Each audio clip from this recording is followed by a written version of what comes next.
भ्रष्टाचार जिसकी सहज और स्वाभाविक प्रवृत्ति है, उस कांग्रेस पार्टी के अध्यक्ष पद से अब वो जमीन खिसकती नजर आ रही है।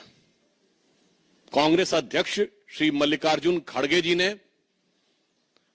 गंभीर रूप से उनके ट्रस्ट और उनके परिवार के द्वारा संचालित ट्रस्ट पर आक्षेप लगने के बाद आवंटित भूमि को लौटाने का जो निर्णय लिया है, ये इससे पूर्व कर्नाटक के मुख्यमंत्री श्री सिद्धारमैया जी ने यही किया था।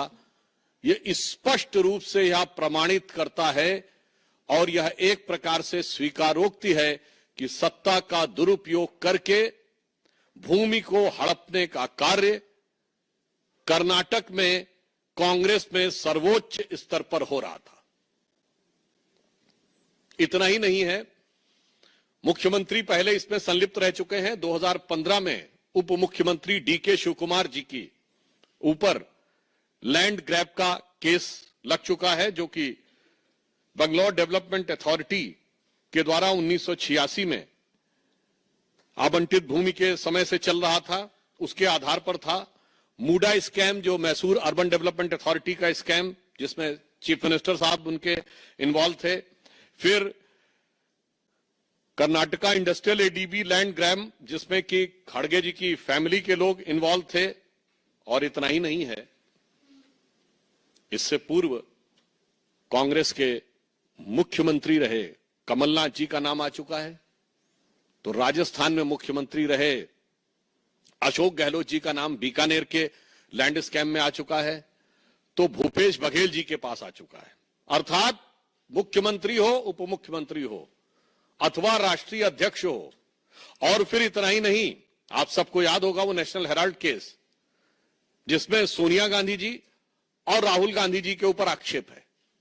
और यह भी याद करिएगा कि वो केस हमारे जमाने में नहीं शुरू हुआ, अक्टूबर 2013 में दिल्ली हाई कोर्ट के निर्देश पर वो केस दर्ज किया गया था।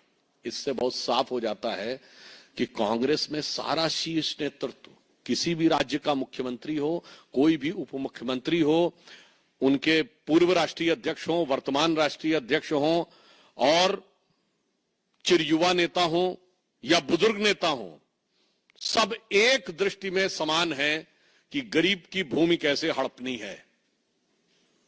सब भ्रष्टाचार में, भूमि हड़पने के आंदोलन में बहुत समान रूप से संलिप्त हैं। कभी कभी मुझे लगता है कि एक वो कांग्रेस पार्टी थी जो महात्मा गांधी के आदर्शों से प्रेरित थी और आचार्य विनोबा भावे जी ने भूदान आंदोलन चलाया था।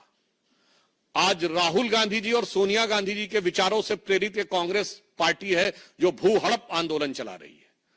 तो यह कांग्रेस का नैतिक पतन है, भूदान से लेके भू हड़प तक। और इतना ही नहीं, आपको ध्यान हो, सर्वोच्च स्तर तक, मतलब आज वहां चीफ मिनिस्टर और राष्ट्रीय अध्यक्ष अगर इन्वॉल्व, आप कल्पना करिए कि किसी दूसरी पार्टी के या हमारी पार्टी के किसी इस स्तर के नेता पे आरोप लग गया होता तो उसके बाद किस ढंग का वितंडावाद मचाया गया होता। और आज जिस प्रकार की चुप्पी कांग्रेस पार्टी ने और इंडी गठबंधन के सारे दलों ने साध रखी है, उसके ऊपर हमारा उनसे सीधा सवाल है। और यह साफ दर्शाता है कि जनता की गाढ़ी कमाई से बनी हुई सरकारी संपत्तियों को हड़पने में ये सब एक दूसरे से मिले हुए हैं और सब एक दूसरे को मौन समर्थन दे रहे हैं। नेशनल हेराल्ड केस में आप सबको याद होगा, कभी आपने सुना है कि कोई ऐसी कंपनी जिसमें सैकड़ों करोड़ की, मतलब 2000 से लेकर 3000 करोड़ तक की संपत्ति हो और वो 90 करोड़ की देनदारी में बिक जाए, और वो भी जबकि 3 अखबार उसके थे। आप सब पत्रकार हैं, मैं कहना चाहता हूं 3 अखबार, नेशनल हेराल्ड, हिंदी में नवजीवन और उर्दू में कौमी आवाज। 10 साल इनकी सरकार रही, ज्यादा नहीं, केवल 1-1 करोड़ का विज्ञापन देते रहते तीनों अखबारों को, तो 10 साल में कर्जा उतर जाता 90 करोड़ का।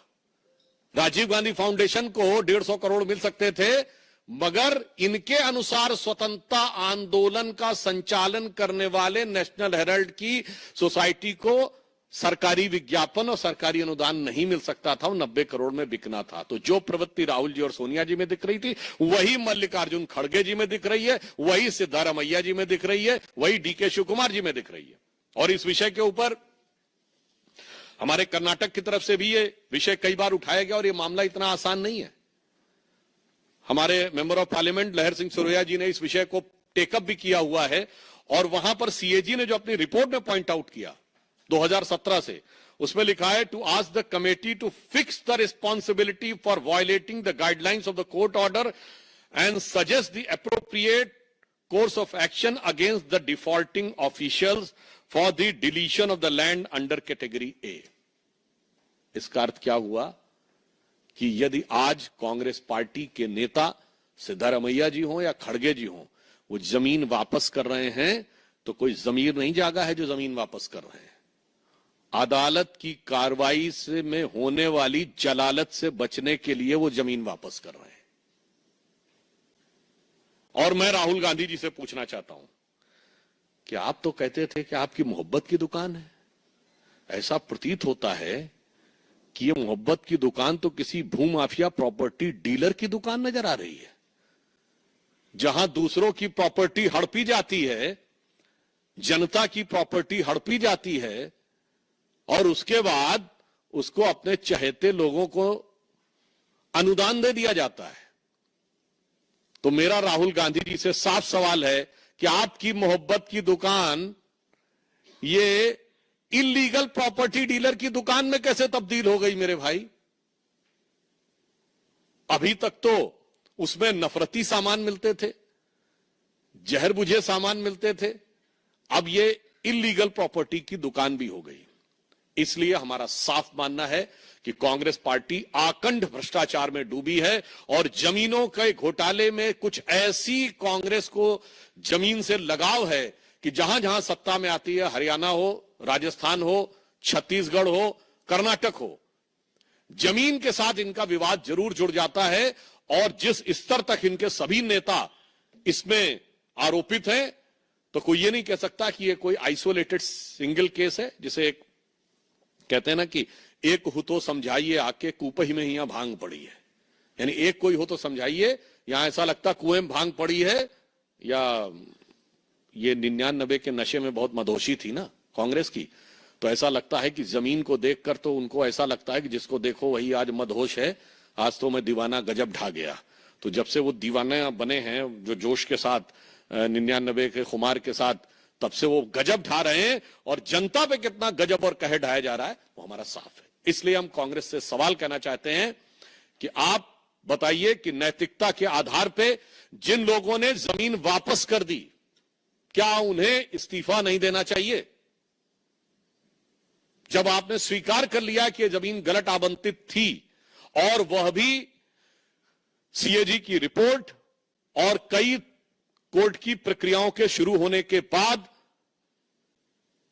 राज्यपाल के द्वारा परमिशन मिलने के बाद, तो कांग्रेस अध्यक्ष, कांग्रेस के मुख्यमंत्री और राहुल जी और सोनिया जी से मैं पूछना चाहता हूं कि सिर्फ जमीन वापस करने से काम नहीं चलेगा।